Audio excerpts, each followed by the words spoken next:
નમસ્કાર દર્શક મિત્રો, તાપી જિલ્લાના સમાચારોથી અવગત કરાવતું સમય ક્રાંતિ ન્યૂઝ બુલેટિનમાં વિગતવાર સમાચારો નિહાળો.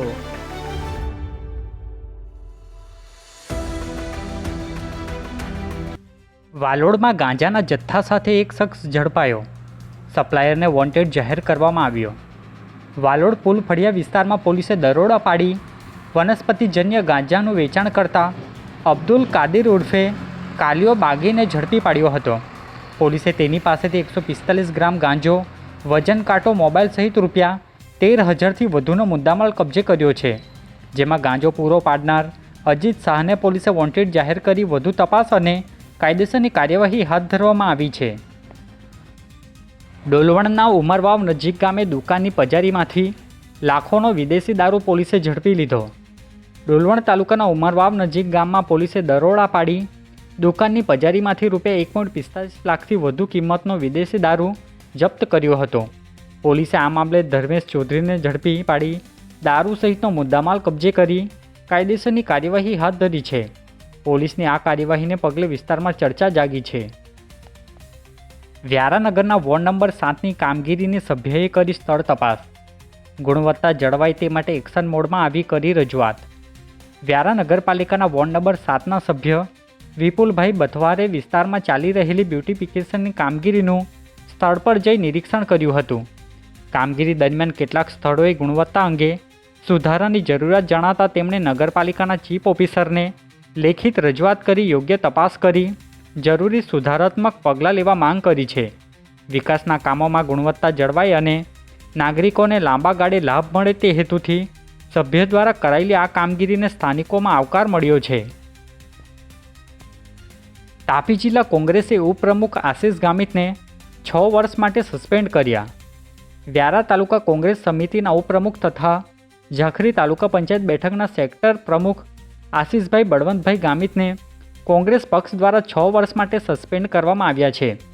2026ની સ્થાનિક સ્વરાજ્યની ચૂંટણી દરમિયાન 12 કરંજવેલ જિલ્લા પંચાયત બેઠક પર પક્ષ વિરોધી પ્રવૃત્તિઓ અને કોંગ્રેસના સત્તાવાર ઉમેદવારના વિરોધમાં કામગીરી કરવાના આક્ષેપોને પગલે પક્ષે આ કાર્યવાહી કરી હોવાનું જણાવાયું છે. ઉછલના બાબરઘાટ 2 કન્યા નિવાસી શાળામાં શિક્ષકોને કારણ વિના છૂટા કરાયાનો આક્ષેપ. ઉછલ તાલુકાના વડપાડા નેસુ સ્થિત PM શ્રી કન્યા સાક્ષરતા નિવાસી શાળા બાબરઘાટ 2ના LMC શિક્ષકોને પૂર્વ જાણ કર્યા વિના ફરજ પરથી દૂર કરાયાના હોવાના આક્ષેપ સાથે શિક્ષકોએ વિરોધ નોંધાવ્યો છે.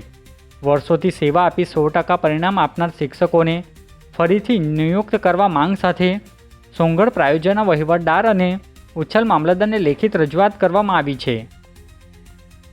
તાપી લોકલ ક્રાઇમ બ્રાન્ચની ટીમે પ્રોહિબિશનમાં ગુનામાં સંડોવાયેલ વોન્ટેડ આરોપીને ઝડપી પાડ્યો.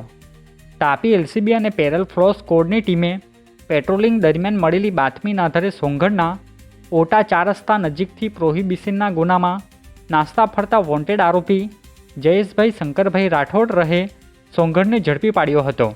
આરોપી સામે અગાઉ નોંધાયેલા ગુનામાં સંદર્ભે કાર્યવાહી કરી વધુ તપાસ અને કાયદેસરની કાર્યવાહી માટે તેને સોંગઢ પોલીસને સોંપવામાં આવ્યો છે.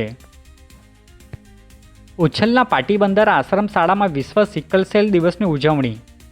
વિશ્વ સિકલ સેલ દિવસ નિમિત્તે ઉછલ તાલુકાના પાટીબંધારા આશ્રમ શાળામાં આરોગ્ય વિભાગ દ્વારા જાગૃતિ કાર્યક્રમ યોજાયો હતો.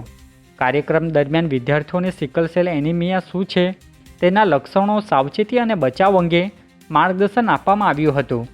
આરોગ્ય કર્મચારીઓએ વિદ્યાર્થીઓને રોગ પ્રત્યે જાગૃત રહેવા અને સમયસર તપાસ કરાવવાના મહત્ત્વ અંગે માહિતગાર કર્યા હતા. તાપી જિલ્લા સેવા સદનના હોલમાં નીટની પરીક્ષાના આયોજન અંગે કલેક્ટરની સમીક્ષા બેઠક યોજાઈ. તાપી જિલ્લા સેવા સદનના હોલમાં કલેક્ટર દેવ ચૌધરીના અધ્યક્ષસ્થાને આગામી 21મી જૂને યોજાનારી નીટ પરીક્ષાનું સુચારું આયોજન અંગે સમીક્ષા બેઠક યોજાઈ હતી. બેઠકમાં પરીક્ષા કેન્દ્ર પર સુરક્ષા, કાયદો વ્યવસ્થા, વીજ પુરવઠો, ઉમેદવારો માટેની જરૂરી સુવિધાઓ અને પરીક્ષાની પારદર્શિતા અંગે ચર્ચા કરી સંબંધિત અધિકારીઓને જરૂરી માર્ગદર્શન અને સૂચનાઓ આપવામાં આવ્યા હતા. આજે બુલેટિનમાં બસ આટલું જ અને સમય ક્રાંતિ ન્યૂઝ ચેનલને લાઇક, શેર, કોમેન્ટ્સ અને સબસ્ક્રાઇબ અવશ્ય કરી લેશો, જેથી કરી તમને તાપી જિલ્લાના સમાચારોની અપડેટ મળતી રહે. અને મને રજા આપશો. આભાર. જય હિન્દ, જય ભારત.